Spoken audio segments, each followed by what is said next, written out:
நாயராக இன்று நினைவு கூற ஆண்டவர் நமக்கு அருள் செய்திருக்கிறார். அவருடைய பாடுகளினுடைய ஆரம்பம் வருகிற ஞாயிறு உயிர்த்தலுடைய நிறைவு அல்ல, அது பெரிய ஒரு ஆரம்பமாக ஆரம்பித்திருக்கிற அந்த அந்த நாளை நாங்கள் நினைவு கூறுகிறோம்.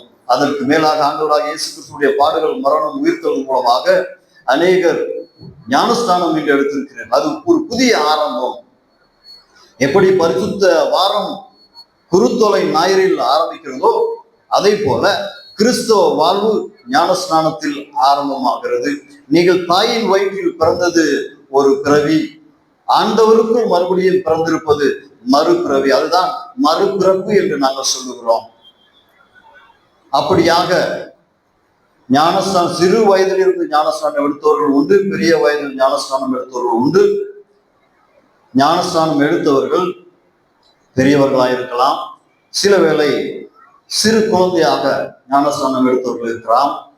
அந்த பிள்ளைகளுக்காகவே எழுதப்பட்ட பாடல் தான் என்னை ஜீவபலியாக. அன்னை தந்தை உந்தன் சன்னதி முன்னின்று, அன்னை தந்தை உந்தன் சன்னதி முன்னின்று சொன்ன வாக்கு அல்லாது என்னை ஜீவ பலியா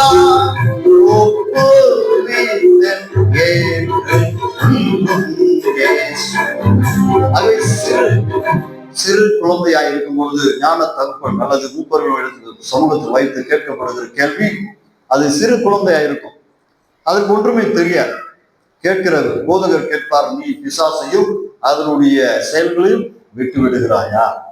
சிறு குழந்தையை விட்டு விடுவது அரிது. ஆனால் அந்த அந்த ஞான பெற்றோர்கள் என்று ஆம் விட்டு விடுகிறோம். அதைதான் என்று நீங்கள் திடப்படுத்தவில்லை, மறுபடியும் திடப்படுத்தப்படுகிறீர்கள்.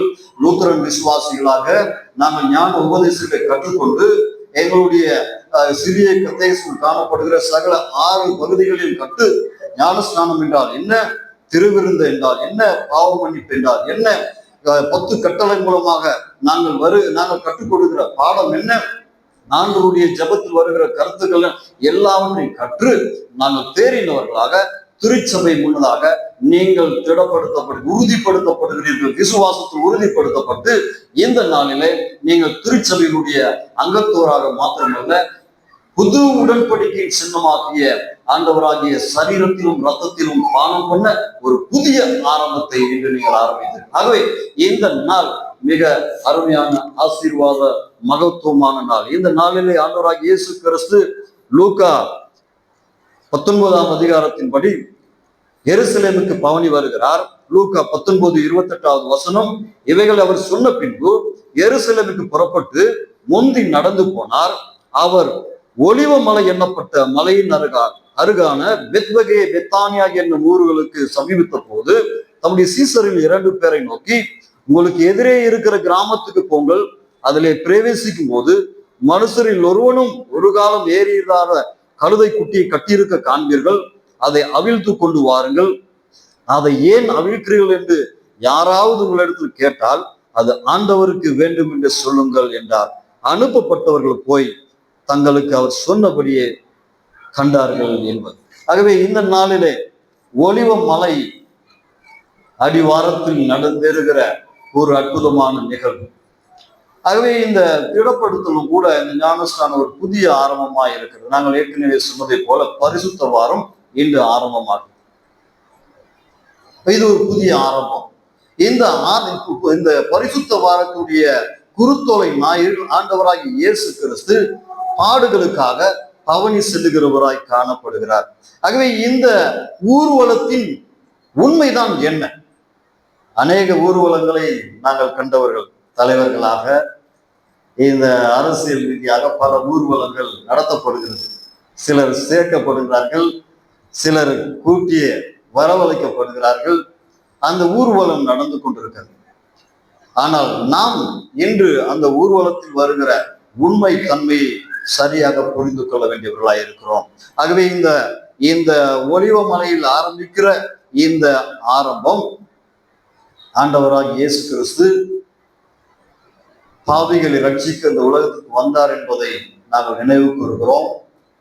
உலகத்தின் பாவங்களை சுமந்து தீர்க்கிற தேவாட்டுக்குட்டியாகிய கிறிஸ்து இந்த உலகத்துக்கு வந்தார்.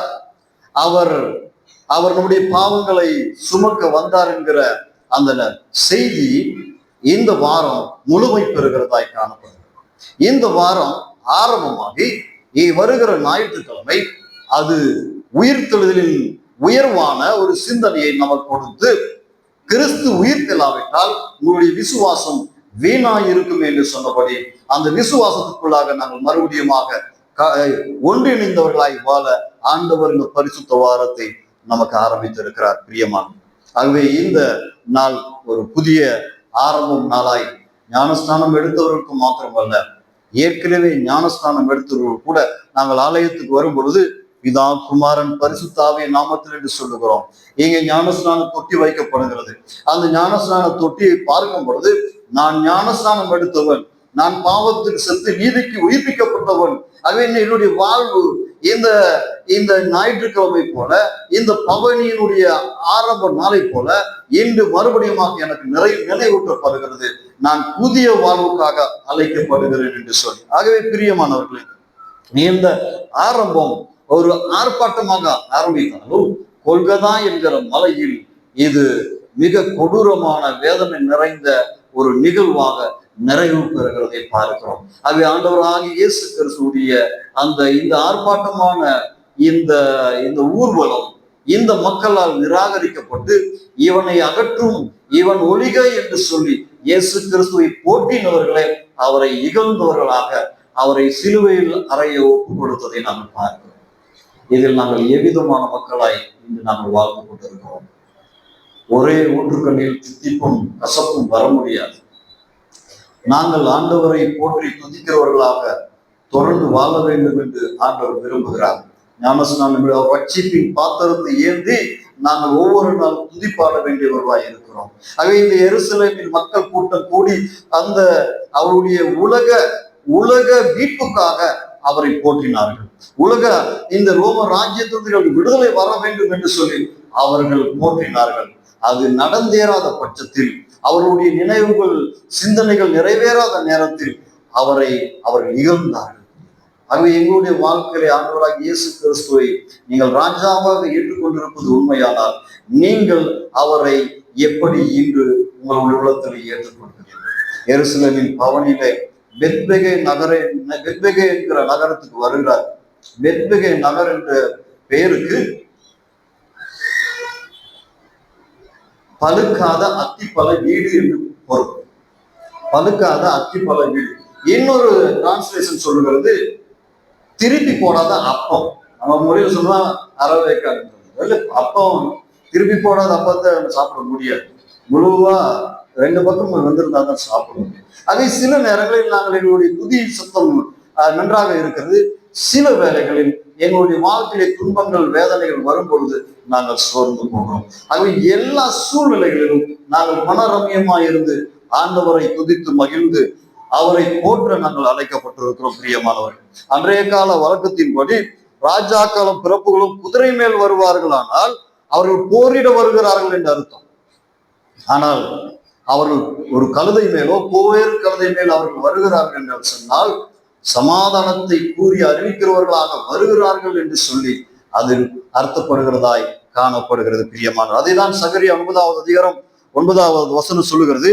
சீயோன் குமார்த்தியே மிகவும் களிக்கூறு, எருசலேமின் குமாரத்தியே கெம்பீரி, இதோ உன் ராஜா உன்னிடத்தில் வருகிறார், அவர் நீதியுள்ளவரும் ரட்சிக்கிறவரும் தாழ்மையுள்ளவரும் கழுதையின் மேலும் கழுதையின் குட்டியாகிய மரியின் மேலும் ஏறி வருகிறவராய் இருக்கிறார். ஆகவே அவர் சாந்த குணமுள்ளவராய், அவர் சமாதானத்தை கூறி அறிக்கிறவராய் வருகிறதை நாங்கள் பார்க்கிறோம். ஆகவே இந்த சகரியாவினுடைய தீர்க்க தரிசன வசனங்கள் நிறைவேறப்பட்ட நாள் தான் இந்த குருத்தோலை ஞாயிறு.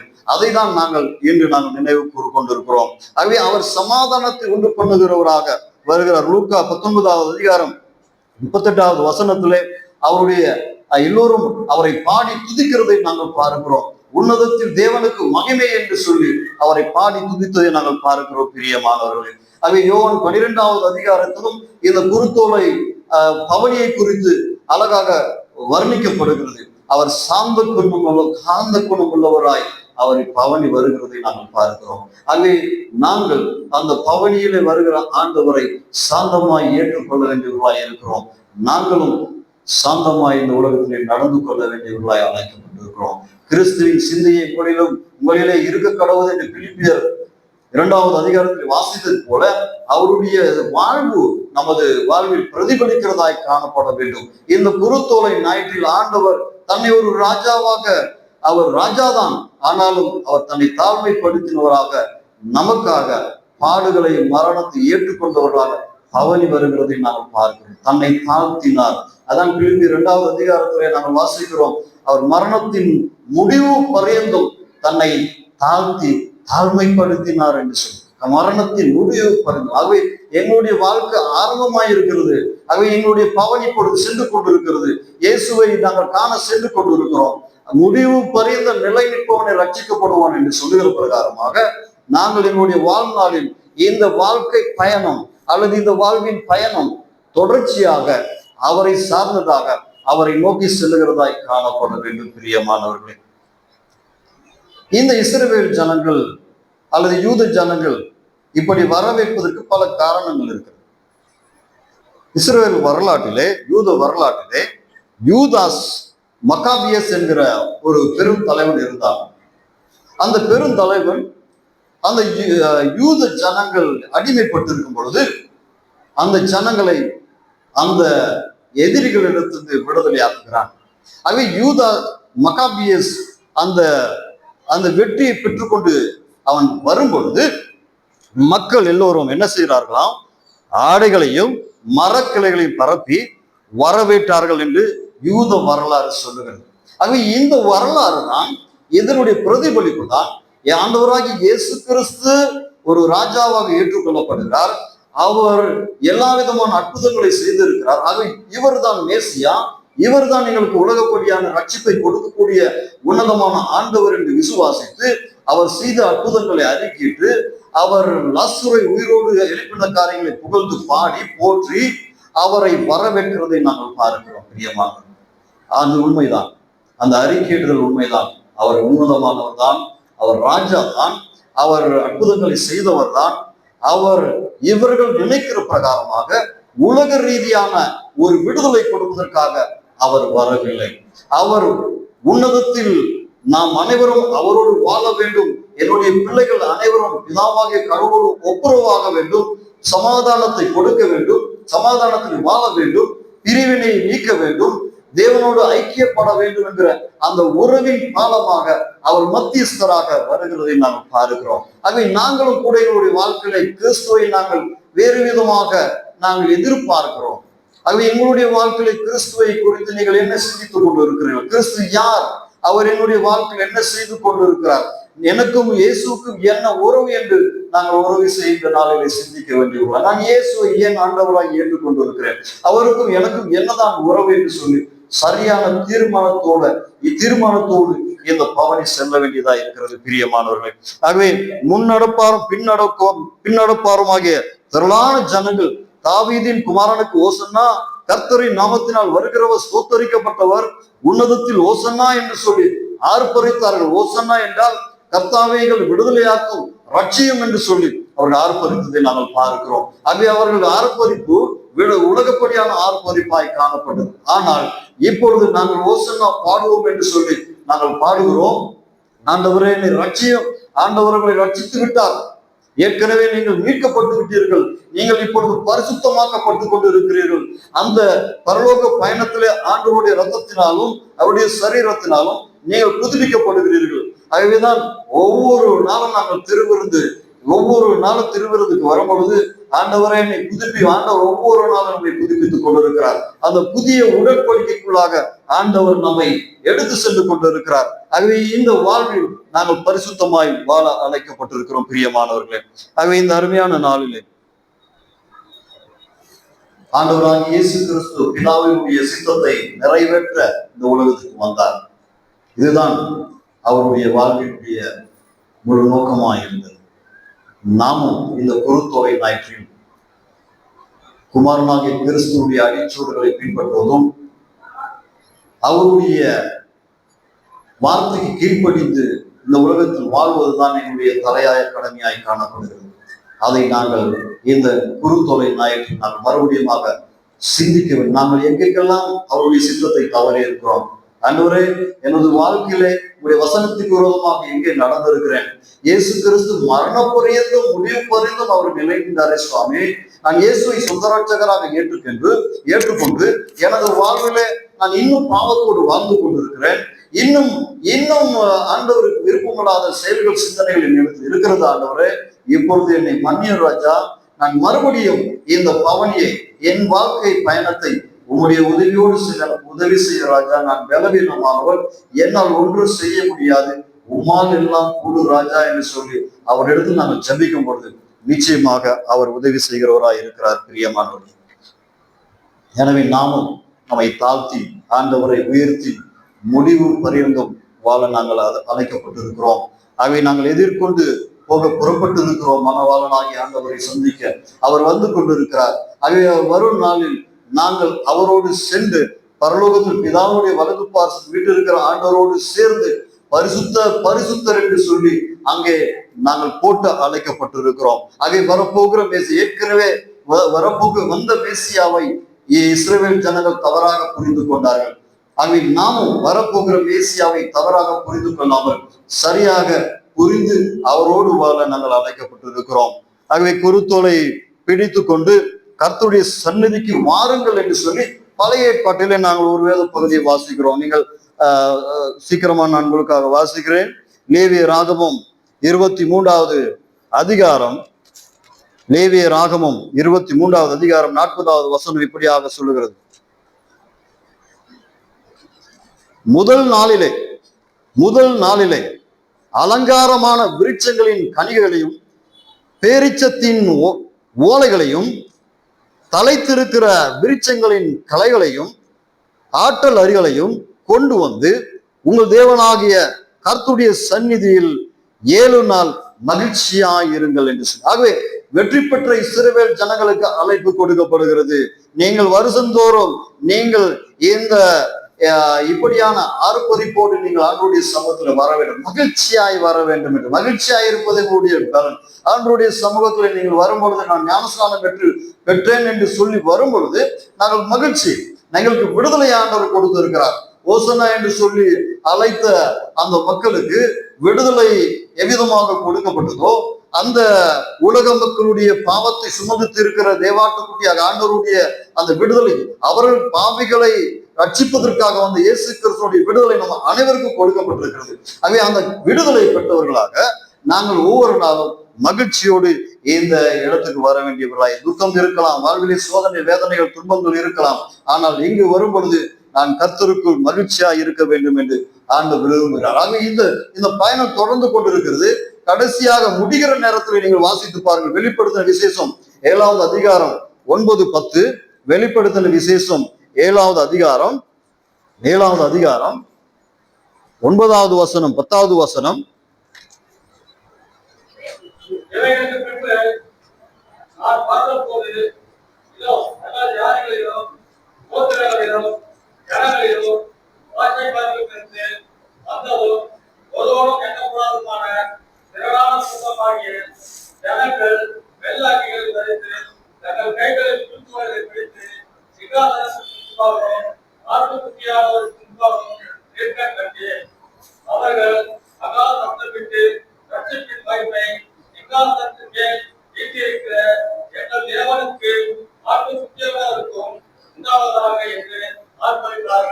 ஆகவே இதுதான் எங்களுடைய பரலோக வாழ்வினுடைய நிறைவான சந்தோஷமான நாள். ஆகவே குருத்தோலை ஞாயிறில், ஆகவே பழைய ஏற்பாட்டில் இந்த ஆண்டவர் விடுதலையை கொடுத்து விடுதலை பயணம் மூலமாக ஆண்டவர் மக்களை அழைத்து அந்த ரட்சிப்பை அவர் சரித்திர மூலமாய் கொடுத்து ஆண்டவராக இயேசு கிறிஸ்து மூலமாக நம்மை விடுதலையாக்க இருக்கிறார். ஆகவே விடுதலையாக்கப்பட்ட ஜனங்கள் அனைவரும் ஒரு நாள் ஆண்டவரோடு வெளிப்படுத்தும் விசேஷம் 7வது அதிகாரத்திலே சொல்லுகிறது பிரகாரமாக இவைகளுக்கு பின்வான் பரிசுத்தம் இதோ சகல ஜாதிகளும் கோத்திரங்களிலும் ஜனங்களிலும் பாசக்காரர்களிலும் வந்தும் ஒருவனும் எண்ணக்கூடாதமான திரளான கூட்டமாகிய ஜனங்கள் வெள்ளை அங்கி தரித்து தங்கள் கைகளில் குருத்தோலை பிடித்து சிங்காசனத்திற்கு முன்பாக ஆட்டுக்குட்டியானவருக்கு முன்பாக நிற்க கண்டேன்.